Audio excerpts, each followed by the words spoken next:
it occurred to me, this is an anniversary year. Yes, it's an anniversary year of a film that was a very unexpected Christmas classic. It came out in 2003 and really kind of took people off guard. It kind of billed itself very narcissistically as the ultimate romantic comedy. But then when you watch it, you kind of see where they're coming from. And it's more ultimate in terms of the fact that it throws love all over you. It just sprays that love all over. Oh God. This film, Love Actually. Love Actually is a kaleidoscopic look at love in all of its forms. Not just the traditional boy meets girl and fall in love type thing, even though that is definitely, there's a couple of subplots of that.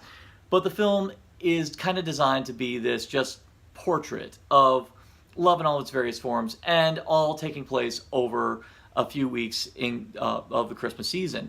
And it has an insane ensemble cast, probably one of the best ensemble casts assembled for film. Some of the actors you definitely know, but the wacky part is, a lot of the actors in this movie at the time, you had no idea who they were, but very soon you would. For every Emma Thompson and Alan Rickman and Liam Neeson, you've got Chiwetel Ejiofor, you've got Andrew Lincoln, you've got Thomas Sangster, you've got Bill Nighy. This was Bill Nighy's star-making role. I mean, he had been acting long before that, but this was the one that gained him worldwide acclaim, and that everyone said, we want more Bill Nighy. And the movie very wisely kicks off with him trying to record a very awful cover of a Christmas-themed cover of a popular love ballad. And immediately when you see him struggle with it and say things like, oh, titty, shit, piss, and hole, when you see him do that, you immediately know what kind of movie you're in for. And that it definitely earns its R rating.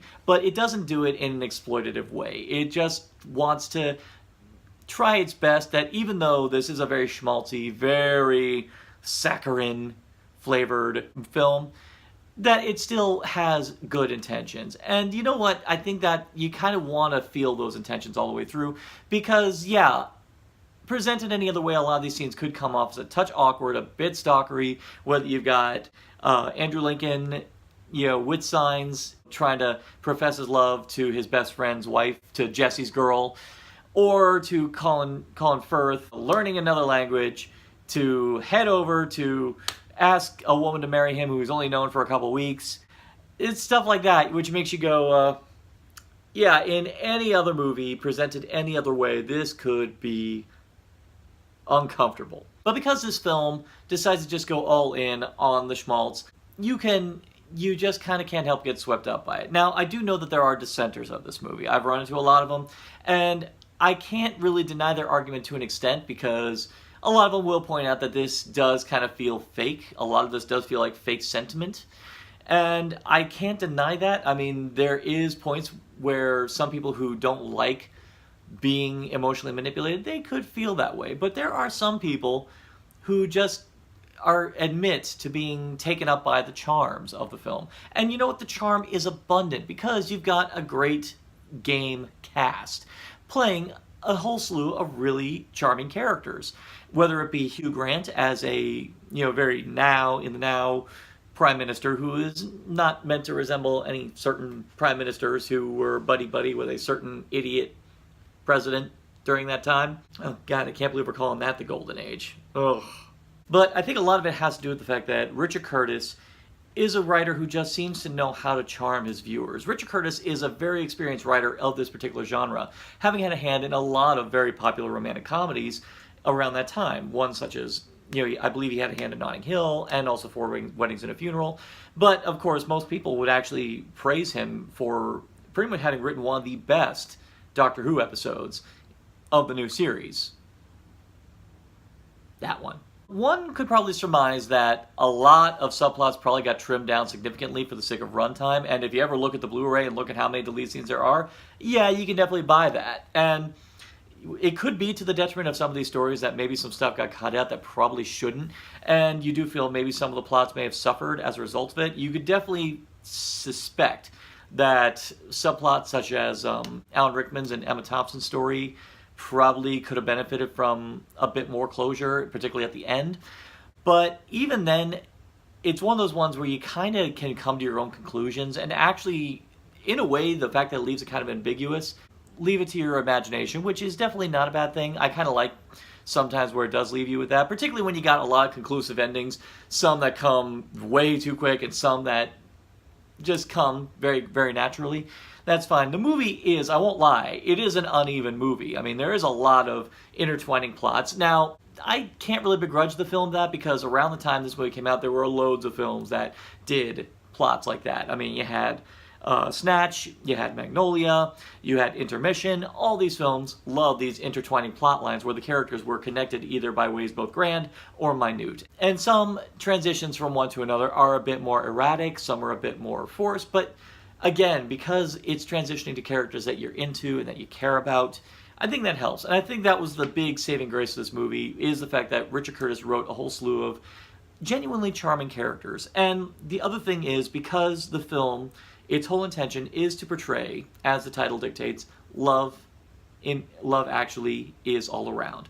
It is just trying to abide by that simple credo, the idea that everywhere you go, as much as we want to say that there's cynicism and the fact that there's a lot of hate and a lot of rage going on, the only reason that we are observant and are acknowledging that such hate exists is because we have experienced love in various shape, ways, and forms. We have something to contrast it with, and because we've experienced it in one way or another, we're aware of these things. And we're always going to want to default back to that, because that's what is going to help us carry on. We're always going to want to fall back on love, affection, friendship. We're going to fall back on that because we know that that is the better option. And one thing one can hope is that if you have a hard time finding it, never stop finding it. And I think that's where this movie really succeeds, in the fact that even when things certainly seem hopeless for certain characters, the fact that they still fight through it and at least have some kind of either catharsis or just some kind of final payoff, or that things turn out great, you find them in a lot better place than they were at the beginning. I think a good example of this was the subplot with Liam Neeson with his stepson. Both of them are coming off the fact that they both lost someone close to them. Liam Neeson basically lost his wife, and Thomas Sangster lost his mom. And unfortunately, he's his stepfather, so that is a pretty awkward position right there. But you see them just gradually bond throughout when he finds out that the real thing that's bothering him is the fact that he's in love with someone who he thinks may be unobtainable to him, and that he may not have the confidence to ever warrant this girl's attention. But the fact that you see Liam Neeson actually very actively taking on the role to try and push him to take the leap and to say that, listen, this may not go the way you want it to. You got to be willing to take the dare to do this, because if you don't, you're just going to be living with the regret, constantly wondering what could have happened. Now, granted, this involved him running through an airport, rushing through security 2 years after 9/11. Yeah, that probably wouldn't have ended very well if he was anything else but a blonde-haired white kid in Britain. I guess they were a little more lenient in Britain than they were in America, because if that was an American airport, that kid would have been beaten down. I did performances in an airport, and there were soldiers with M16s. That's how bad things got in American airports during 9/11, post 9/11. Food for thought. So I'm kind of reluctant to do the serving scale on this, because this film has been around for 15 years.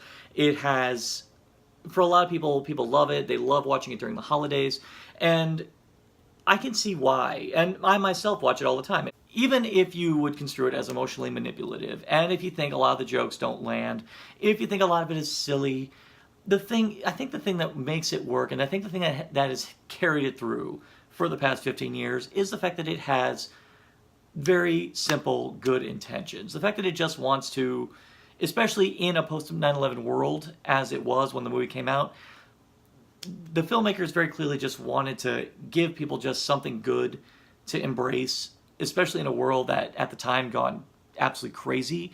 And I think it's right that I want to do this review, especially 15 years later, and the fact that the world really has gone mad yet again. I think it's safe to say we need movies like this, particularly in times especially times as they are right now. And sure, it's not a life changer when it comes to its depth, but when it comes to its perception of love in all of its forms, and the idea that it's always worth it if you pursue it, to its fullest.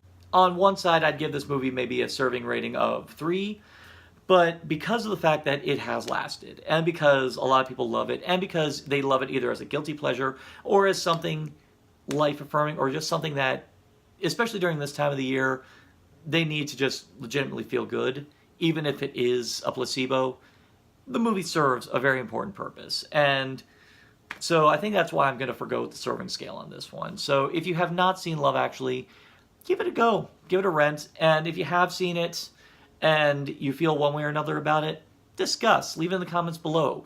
But I think what's most important here is that regarding this film, so no matter how you feel about this film, just remember people feel about it in a different way. This is a film that is going to cater to sensibilities regarding the way we feel, particularly around this time of the year.